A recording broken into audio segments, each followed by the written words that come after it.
দর্শক আসসালামু আলাইকুম। স্বাস্থ্যসেবা একটি মৌলিক অধিকার, কিন্তু যখন হাসপাতালে অনিয়ম আর অবহেলা রাজত্ব করে তখন ভুক্তভোগী হয় সাধারণ মানুষ। আজকের আলোচনায় থাকছে কক্সবাজার সদর হাসপাতালের অনিয়ম ও অব্যবস্থাপনা নিয়ে বিশেষ বিশ্লেষণ। সম্পাদকীয়। কক্সবাজার সদর হাসপাতালের অনিয়ম রোগীদের জন্য এক নির্মম বাস্তবতা। কক্সবাজার 250 শয্যার সদর হাসপাতাল, যা জেলার প্রধান সরকারি চিকিৎসা কেন্দ্র, সেখানে দীর্ঘদিন ধরে অনিয়ম ও অবহেলার অভিযোগ উঠেছে। জরুরি বিভাগ থেকে শুরু করে সাধারণ সেবা সবখানেই অব্যবস্থাপনা স্পষ্ট। প্রথমত, এই হাসপাতালে সিনিয়র চিকিৎসকদের সঠিকভাবে পাওয়া যায় না। তারা বেশিরভাগ সময় প্রাইভেট চেম্বারে ব্যস্ত থাকেন, যার ফলে হাসপাতালের সেবার মান ক্ষতিগ্রস্ত হয়। এছাড়া অনভিজ্ঞ নার্স ও ইন্টার্ন চিকিৎসকদের নিয়ে গুরুত্বপূর্ণ দায়িত্ব পালন করানো হচ্ছে, যা রোগীদের জন্য বিপজ্জনক হতে পারে। দ্বিতীয়ত, হাসপাতালে প্রয়োজনীয় ওষুধ ও সরঞ্জামের সংকট রয়েছে। অনেক রোগী অভিযোগ করেন বাইরে থেকে ওষুধ কিনতে হয়, যা গরিব ও নিম্নবিত্ত মানুষের জন্য এক বড় সমস্যা। তৃতীয়ত, ব্যবস্থাপনা ও তদারকির অভাব স্পষ্ট।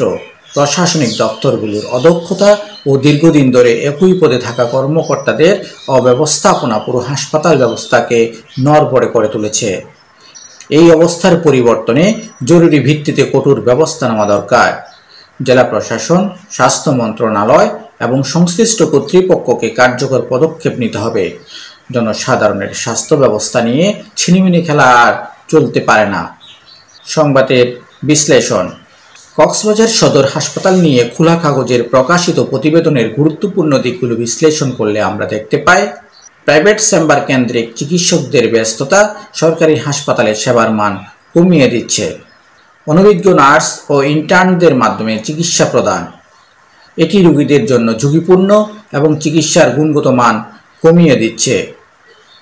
ঔষধ ও সরঞ্জামের সংকট, সরকারি হাসপাতালে বিনামূল্যে চিকিৎসার ব্যবস্থা থাকা সত্ত্বেও রোগীদের বাইরে থেকে ওষুধ কিনতে বাধ্য করা হচ্ছে। প্রশাসনিক দুর্বলতা ও দীর্ঘস্থায়ী অনিয়ম, ব্যবস্থাপনা দুর্বলতার কারণে হাসপাতালের সার্বিক কার্যক্রম ভেঙে পড়েছে। সাধারণ জনগণের স্বাস্থ্যসেবার মান উন্নয়নের জন্য এই সমস্যাগুলো দ্রুত সমাধান প্রয়োজন। মিডিয়া, নাগরিক সমাজ এবং প্রশাসনের সমন্বিত উদ্যোগ ছাড়া এই পরিস্থিতি বদলানো সম্ভব নয়। জনগণের টাকায় পরিচালিত সরকারি হাসপাতাল জনগণের সেবার জন্যই।